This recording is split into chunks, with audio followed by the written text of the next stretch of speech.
Hey guys, welcome back to another math tutorial video. In this video, we will be solving the 2021 September paper, Matric 2021 September paper. For those of you guys who did well, congratulations. And for those who didn't do well, it's not yet too late, guys. We can still do well for the November paper. And don't forget to share the video if you find it useful. Don't be greedy. Share the video, subscribe, and like the video. If you have any question, even after the video, you still want me to clarify something, write it down on the comment below. I am here for you guys. Without wasting any more time, let's start with the first question. Solve for x. So the first question says that x squared plus 2x minus 15 equal to 0. The first thing that comes in my mind is I need to look for factors of 15 that if I add or subtract the two numbers together, it will give me 2.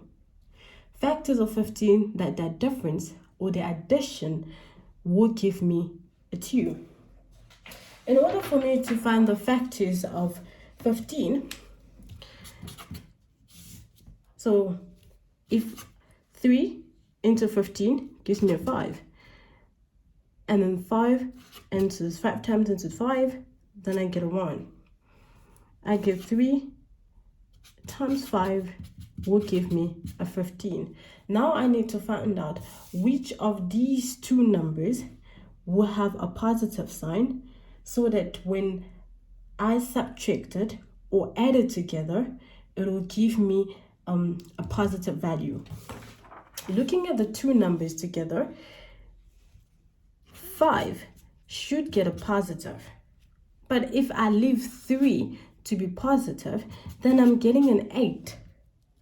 The aim is not to get an 8. The aim was to get a 2. So the only way that I can get a 2 is if my 3 is a negative value, then my 5 still stands as a positive value, then I'll be getting a 2. Once I get a 2, then I know that my two factors will be 3 and a 5. I bring it straight into my equation. Then I have x squared minus 3x plus 5x minus 15 equal to 0. I'm factorizing an x outside. Then I'm left with x minus 3. Here, I'm factorizing the plus 5 outside. Then I'm left with x minus 3 equal to 0. If I need to factor out an x minus 3, then I'll be left with x plus a 5. X plus a 5 equal to 0. X equal to 3 or x equal to minus 5. This is it, and this was what was just expected from you guys in the exam. The next question is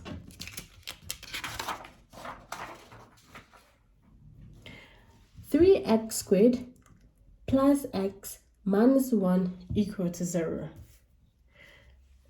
When I look at this question, if I need to find the factors of 1 that I can add or subtract that will give me a 1, I won't be able to do it. But if I have to look for the factors of 3 and a 1 that I can add or subtract to give me a 1, I will still not be able to find it. But there is a formula that can help me out to find those factors once I cannot solve it that easily. And that formula is called the quadratic equation. It says minus b plus or minus b squared minus 4ac over 2a. So my x's, right? So from the equation, you need to define terms like what is your a, what is your b, and what is your c. Once you're able to define what is an a, what is a b, what is a c, then you can just plot it into the equation and then put it into your calculator. You're good to go. Looking at this, my a value is a 3. my b value is a 1 because there is a 1 there. My b value is a 1, and my c value is a -1. Then I can just put it into the equation. Then I get -1 plus or minus the square root of 1 squared minus 4, 3 minus 1 divided by 2 times the 3. Right? Once I put this into my calculator, then I have -1 plus the square root of 1 squared minus 4 times 3 minus 1 divided by 2 times 3. I get my answer equal to 0.43, 2 decimal numbers.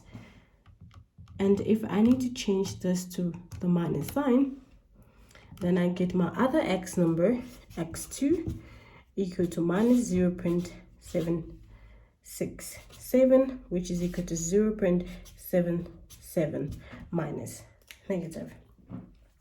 Second question solved. Hopefully that makes sense to you. It was very easy with the quadratic equation.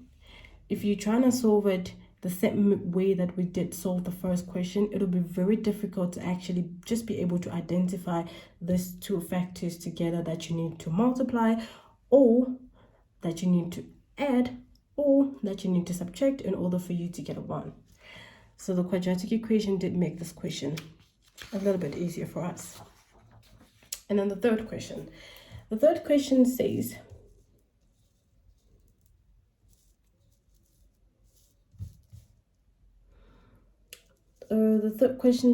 x bracket x minus 3 bracket greater or equal to -2.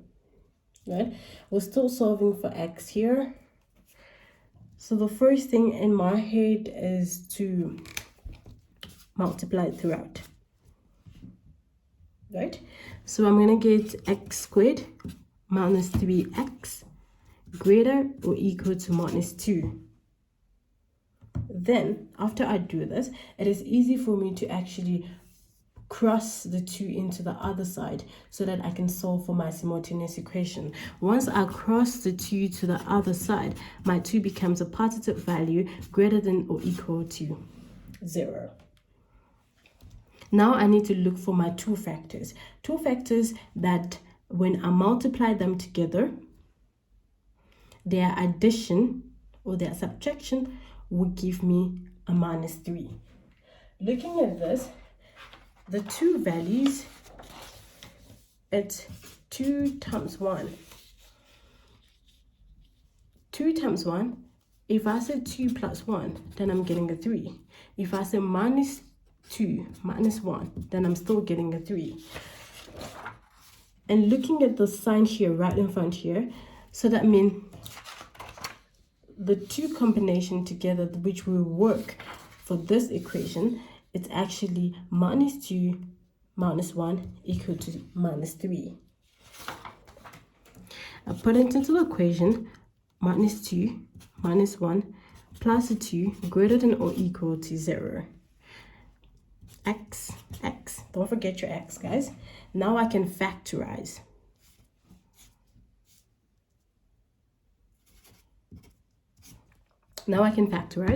X out of here, then x minus 2.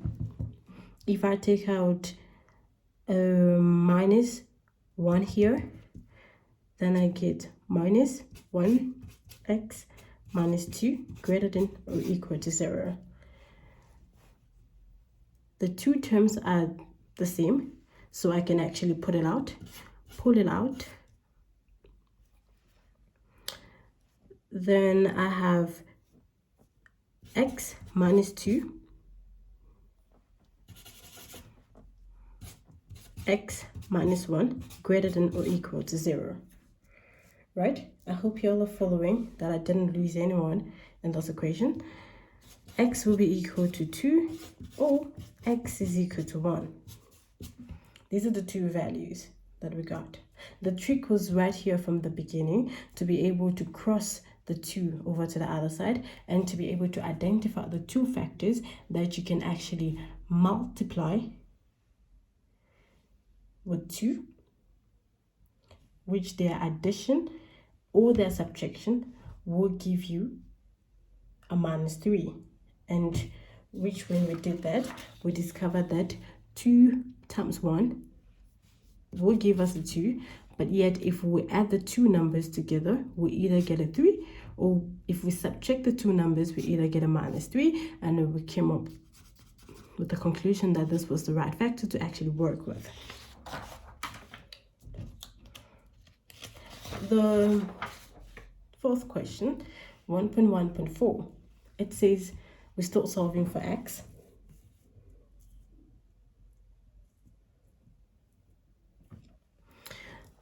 The first thing that I have to do here, I would love to take this x minus x plus a 1 to the other side. Why do you think I would love to take that to the other side? The reason is because I want to leave the numbers under the square root values. I want to leave that on its own so that I'll be able to get rid of the square root, and I can't get rid of the square root while I still have this value over here. So what I have to do is 43 minus x is equal to x minus a 1. It has changed the sign because it has crossed to the other side. Now that I have this two values like this, I'm able to get rid of the square root sign. Do not try to get rid of the square root sign when you were here, because if you try to get rid of it from this stage here, you will be getting everything wrong, guys. Put the square root values on its own, isolate it on its own, then it makes it easy for you guys to actually solve it. Now that I'm trying to get rid of that, 43 minus x 1 over 2. We all know that the square root value means 1 over 2. So if I have to square the number, then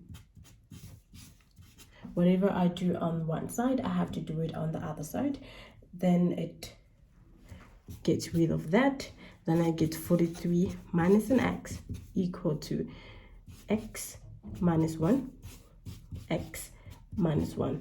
I just wrote the square of x minus 1 in two different brackets just because I want to be able to make it clear for you guys to actually see everything.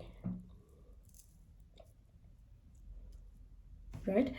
So if I cross multiply throughout, here I'm going to be 43 minus x equal to x squared minus x plus 1. X squared minus 2x plus 1, 43 minus x. Now I can group all the values on one side and just solve it from here. If I equate this to 0, then I get x squared minus 2x plus 1 minus 43 plus an x. These two values can subtract each other. Then I'm left with x squared minus x minus 42. Right? I hope you all are following. Now I need to look for factors that of 42, like the addition or the subtraction of that factor will give me a 1. In my head, I'm thinking of 7 times 6. If you multiply 7 times 6, it gives you 42, right? 7 times 6 is 42, which means one of these values should get a positive number and one of them should get a negative number. From what I told you from the first question, the negative numbers or the sign before the x value is usually given to the bigger number. And here, minus a 7 plus a 6 will be able to give us a minus 1. And that's exactly what we need. So we're having x squared minus 7x plus 6 minus 42. Factorizing the values. If I take out an x, then I'm going to have x minus 7. If I take out an x from here, if I take out a 6, then I'm going to have x minus 7. If I take out x minus 7, because it's repeating itself twice, I can take it as a common factor. If I take it out, then I'm having x minus 7, x plus 6, which is equal to 0, and making our value x is equal to 7, or x is equal to minus 6. These are the two values that we have gotten. The next question, 1.2, it says solve simultaneously for x, right? When you're solving simultaneously, you can either use the method of elimination, or you can either use the method of substitution. But in this video, I would rather use the method of substitution. It's rather long, but I think very easier. If you haven't yet mastered the method of elimination, work with the method of substitution. It helps. Go for the method that works for you properly. Go for the method that you think you have mastered properly in the class when you were studying for the exam. So this is my equation 1, and that is my equation 2. For my equation 1, I need to make x the subject of the formula so that I'll be able to substitute it into my equation 2. Making x the subject of the formula, then I'm getting x equal to 2y minus 3, which becomes my equation number 3. It's just like you put the x on the side and then you put the 3 on the other side, it becomes negative. Then this stays on the same place. This is what you got. When you just rearrange it properly, you get this. Substituting the value of x into the second equation, then you get y squared plus 2y minus 3 equal to 2y minus 3y. Right? So from here, all I have to do is just cross multiply, plus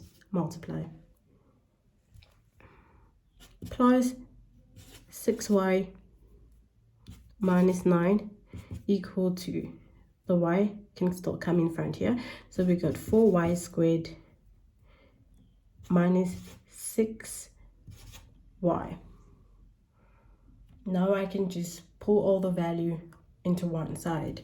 Y squared plus 6y minus 9 minus 4y squared plus 6y equals to 0. The two values can subtract each other. 3y squared, and those can add each other, plus 12y minus 9 equal to 0. Now that we have identified a similar equation that we're working with before, then we need to know the factors.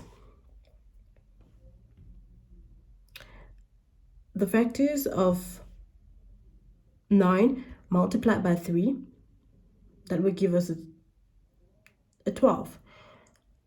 Or what I could do is I can still simplify this equation throughout by dividing it by 3 and 3 and 3. Then I get y squared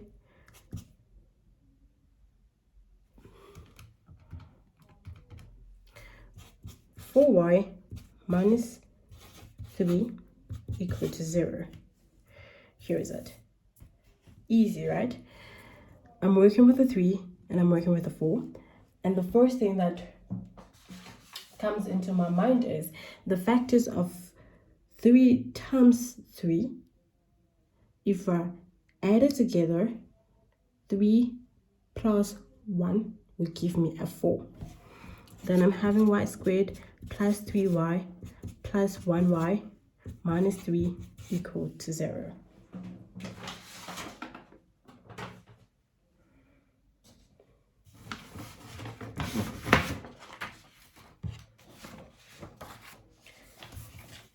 So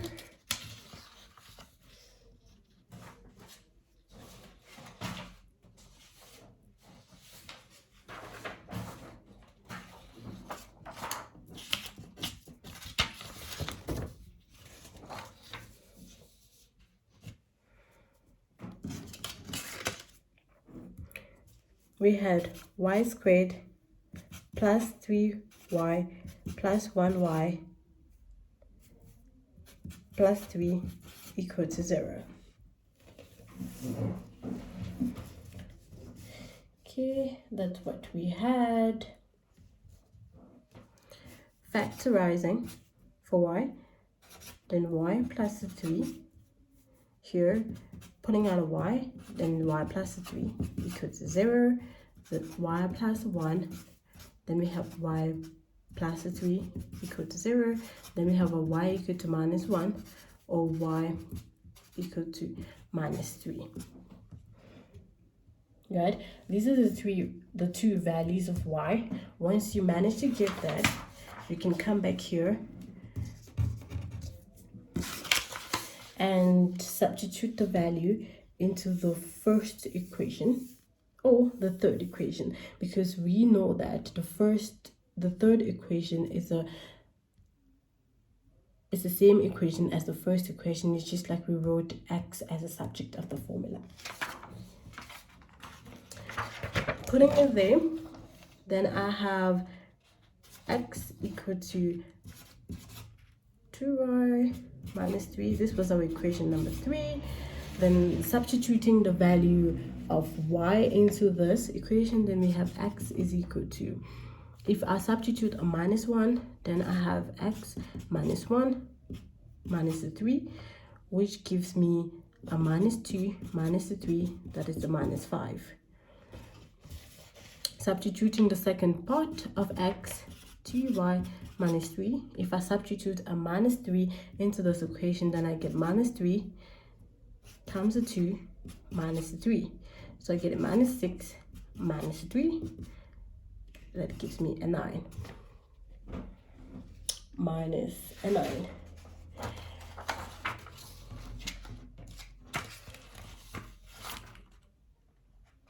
The very last question from the 2021 September paper, it says that the root of the quadratics are given as follows: x is equal to 5 plus or minus square root of p multiplied by x minus p, close the bracket, minus 9 over 2. We can identify this equation over here, because remember when we solved one of the questions, I did tell you guys this was a quadratic equation, right? And then it's asking us to determine the values of p, which equation will have the 9 root values. In order for us to determine the value of p, in which the equation will be the 9 root value, then we should identify that this is the part where we can get the 9 root values. If I take it, p6 minus p minus 9 should be greater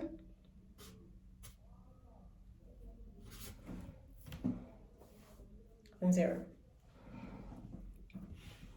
And solving for p, then I get 6p minus p squared minus 9 equal to 0.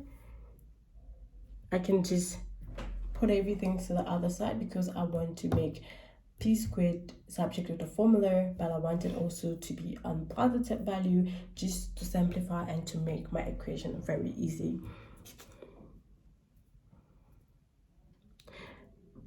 p squared minus 6p plus 9, 0. Looking for the factors that I can use right here, then I know that 9, in order for me to get a 9, then I can have 3 times 3.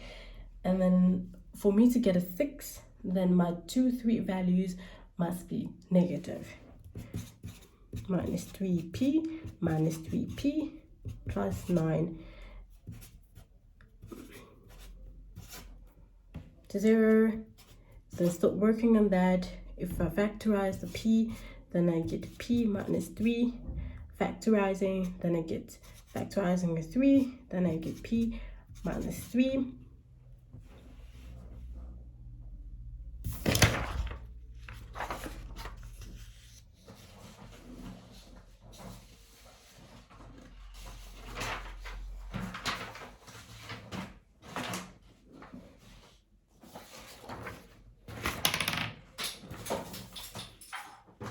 Then solving for the value of p, then we know that, let me just solve it here, p minus 3, then we have a p minus 3, which will be that.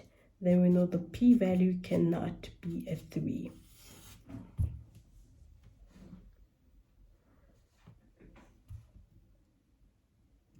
If the p value is 3, then we're gonna get the non-root real root. But if 3 value is not a 3, then our graph, if we need to plot our graph, then it will look like this.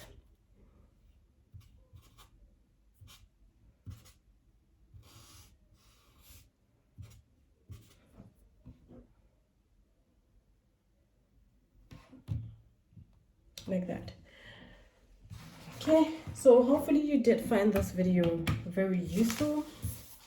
Hopefully I helped out with some of your questions, and don't forget to like, comment, and subscribe. Until the next time, I'll see you guys.